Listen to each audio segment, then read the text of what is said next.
Hey, welcome to episode number 36 of the Ask Sri Vishwanath show. In today's video, we'll speak about the 80-20 rule of God and how to simplify complex problems in your life and solve them easily.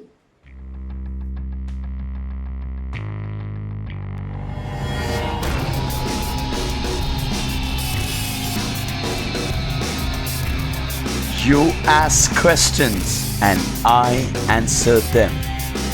This is the Ask Sri Vishwanath show. Alright, so today's question is from Eunice, and Eunice says, I'm stuck up in a really bad environment for the last few years. Most of my day ends up fighting or quarreling with people over petty issues. I'm not able to focus on my goals and I keep getting distracted. So, Eunice, this is something which is very common, and most of us go through that, and this is where wisdom and divine knowledge comes in.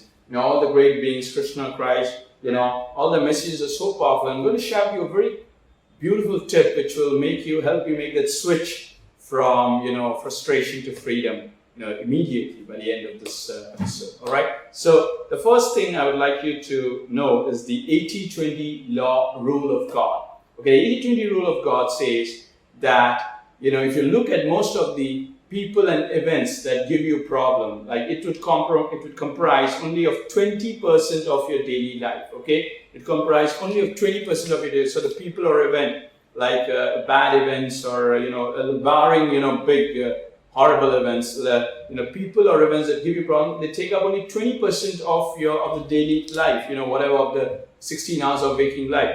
But we stretch, through our thoughts and reactions and make the 20% appear as 80%, and we spoil the 80% of our, of our day. So the people and events, suppose there are some bad events, and suppose there are some people, they would comprise only 20%. But through our thoughts and reactions, we stretch the 20% to 80%. Through our thoughts and reactions, spoil our entire day and nothing gets done.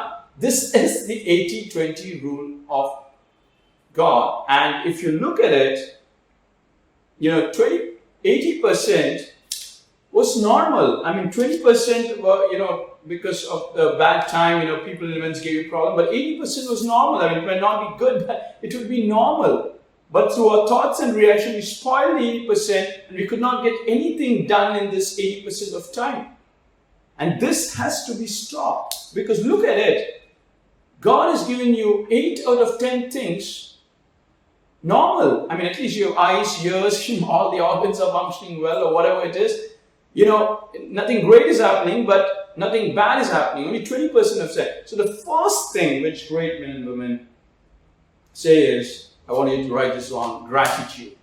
See, gratitude is like, I also went through the same issue. I would I would pray and meditate in the morning, and then many things would go wrong environment, wrong people, and all those things. You name it, I went through the same issues. And I was wondering, I'm doing so many things right, but I'm not able to get many things done, not able to enjoy the moments. And what I understood was, there was something, time was moving, all these people and events are because of the bad time. And how do I live through all these things? And the first thing which all the great, when Krishna says that contact of the senses with the object result in pain and pleasure, they are fleeting, endure them. He used the same in pleasure and pain wins the fruit of immortality. Okay, so what that means is, Krishna says, have gratitude. You see, I forgot that I was doing 3 to 4 hours meditation in the morning, and very beautifully,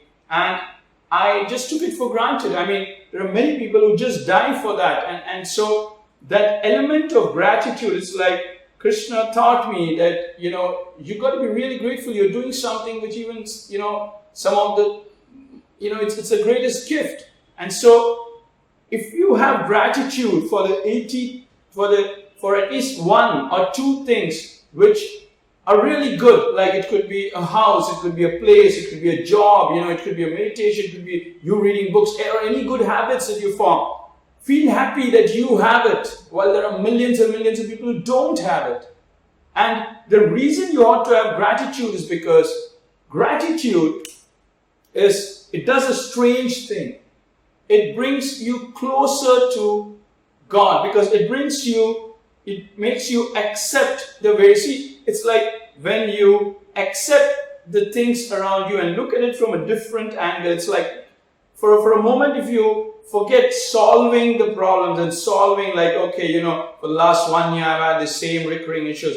What about you just bringing gratitude for one thing, a good dress or a good shoe which you could buy, or a good friend you have, or some good habit which your mother taught, or a good mother, a good father, a good sister, or whatever it is, or a good habit which you developed, or a good book which you wrote, I don't know, whatever. Gratitude for that, like you just thank God, you just thank God for that wonderful thing. And it does some sort of strange thing. It releases some strange things, a strange energy gets released.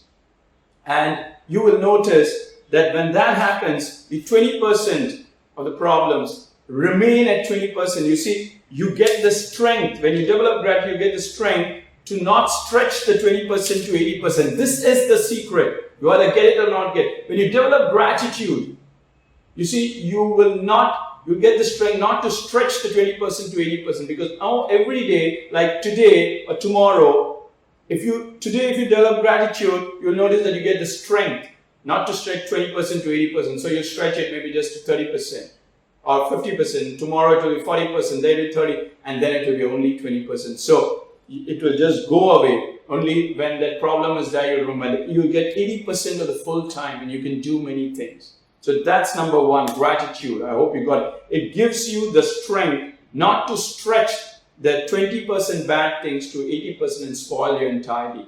So that's what gratitude does. The second is endurance. You see, endurance is not suffering. Endurance is not struggling. Endurance, Krishna says, is acceptance 100%. He who is the same in pleasure and pain wins the fruit of immortality. It says, Vivekananda writes in his poem, who dares misery and love and hugs the form of death, dance in destruction, dance, to him the mother comes. You see, you should accept that this entire thing, the good and bad, whatever, the evil and this, all that, you don't distinguish between it. So endure it. Know that this 20% will go away. It's just a question of time. And that I have 80%. And in that 80% I'll do well. Have that conviction. So you have to just endure this 80%. And it's not struggle. It's a firm resolution that I am accepting both love and misery. You see, this is misery, this is love, and accepting both, because both 80 and 20 make up 100, and that is me, and that is my timeline. And then you no longer distinguish, I have to just endure them. Just like, you go through a dark tunnel or a dangerous forest, you say, I have to endure them, because there's light, and there's sufficient light of 80%. So, who does misery and love and hugs the form of death, dance in destruction, dance, to him the mother comes. So, Jonas, this 80-20 rule is wonderful. It is God's law. And so the first step is have gratitude. Just pick up one or two things you love. Have that gratitude. That gratitude will give you the strength not to stretch the 20% to 80%. And then the second word is endurance. Know that this is just a question of time, and I have to just see through this 20%. And I know that there is 80%. Which is full of light. So these two, I'm accepting both the 20 and 80. When you accept, when you no longer fear pain, and when you no longer search for pleasure, that's when Vivekananda says, go beyond fear of pain and search of pleasure. You will accept everything completely, and you will really be able to live there will be freedom instantly in your being, in your consciousness, and you would really, really love that. So this is what I want to share with you, Jonas. I hope I answered your question. You keep asking questions, and I keep answering.